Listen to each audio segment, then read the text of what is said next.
Welcome back to Through the Bible in 365. This is the reading for April the 5th, Judges 16 through 18. We're finishing the story of Samson and then moving into idolatry in a family and then in a tribe and in a nation as we go forward towards the end of the book of Judges together. So Judges chapter 16. Now Samson went to Gaza and saw a harlot there and went into her. When the Gazites were told, Samson has come here, they surrounded the place and lay in wait for him all night at the gate of the city. They were quiet all night, saying, in the morning, when it is daylight, we will kill him. And Samson lay low till midnight. Then he arose at midnight, took hold of the doors of the gate of the city and the two gateposts, pulled them up, bar and all, put them on his shoulders, and carried them to the top of the hill that faces Hebron. Afterward it happened that he loved a woman in the valley of Sorek, whose name was Delilah. And the lords of the Philistines came up to her and said to her, entice him and find out where his great strength lies, and by what means we may overpower him, that we may bind him to afflict him, and every one of us will give you 1,100 pieces of silver. So Delilah said to Samson, please tell me where your great strength lies, and with what you may be bound to afflict you. And Samson said to her, if they bind me with 7 fresh bowstrings, not yet dried, then I shall become weak and be like any other man. So the lords of the Philistines brought up to her 7 fresh bowstrings, not yet dried, and she bound him with them. Now men were lying in wait, staying with her in the room. And she said to him, the Philistines are upon you, Samson. But he broke the bowstrings as a strand of yarn breaks when it touches fire. So the secret of his strength was not known. Then Delilah said to Samson, look, you have mocked me and told me lies. Now please tell me what you may be bound with. So he said to her, if they bind me securely with new ropes that have never been used, then I shall become weak and be like any other man. Therefore Delilah took new ropes and bound him with them and said to him, the Philistines are upon you, Samson. And men were lying in wait, staying in the room, but he broke them off his arms like a thread. Delilah said to Samson, until now you have mocked me and told me lies. Tell me what you may be bound with. And he said to her, if you weave the 7 locks of my head into the web of a loom. So she wove it tightly with the batten of the loom and said to him, the Philistines are upon you, Samson. But he awoke from his sleep and pulled out the batten and the web from the loom. Then she said to him, how can you say I love you when your heart is not with me? You have mocked me these 3 times and have not told me where your great strength lies. And it came to pass, when she pestered him daily with her words and pressed him, so that his soul was vexed to death, that he told her all his heart and said to her, no razor has ever come upon my head, for I have been a Nazirite to God from my mother's womb. If I am shaven, then my strength will leave me, and I shall become weak and be like any other man. When Delilah saw that he had told her all his heart, she sent and called for the lords of the Philistines, saying, come up once more, for he has told me all his heart. So the lords of the Philistines came up to her and brought the money in their hand. Then she lulled him to sleep on her knees, and called for a man, and had him shave off the 7 locks of his head. Then she began to torment him, and his strength left him. And she said, the Philistines are upon you, Samson. So he awoke from his sleep and said, I will go out as before at other times and shake myself free. But he did not know that the Lord had departed from him. Then the Philistines took him and put out his eyes and brought him down to Gaza. They bound him with bronze fetters, and he became a grinder in the prison. However, the hair of his head began to grow again after it had been shaved. Now the lords of the Philistines gathered together to offer a great sacrifice to Dagon their god, and to rejoice. And they said, our God has delivered into our hands Samson, our enemy. When the people saw him, they praised their God, for they said, our God has delivered into our hands our enemy, the destroyer of our land, and the one who multiplied our dead. So it happened, when their hearts were merry, that they said, call for Samson, that he may perform for us. So they called for Samson from the prison, and he performed for them.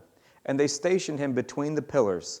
Then Samson said to the lad who held him by the hand, let me feel the pillars which support the temple, so that I can lean on them. Now the temple was full of men and women.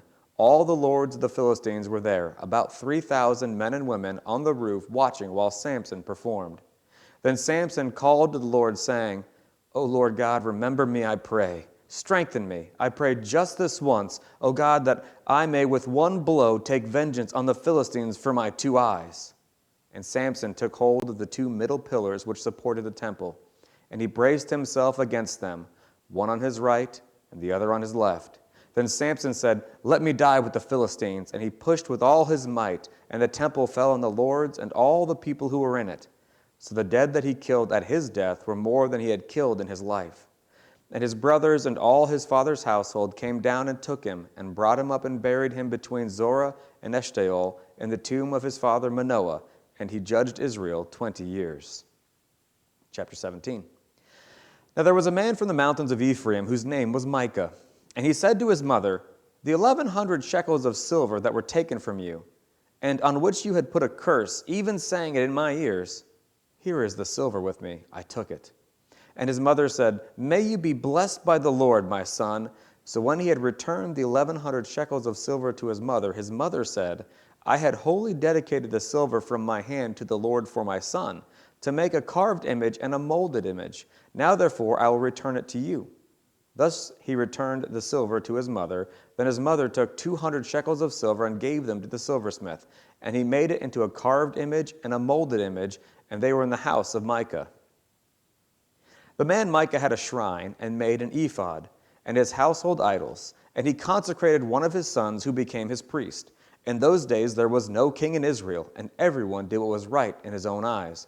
Now there was a young man from Bethlehem in Judah, of the family of Judah. He was a Levite, and was staying there. The man departed from the city of Bethlehem in Judah to stay wherever he could find a place. Then he came to the mountains of Ephraim, to the house of Micah, as he journeyed. And Micah said to him, "Where do you come from?"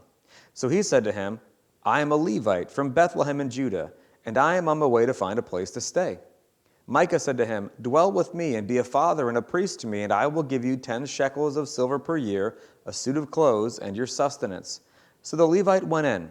Then the Levite was content to dwell with the man, and the young man became like one of his sons to him.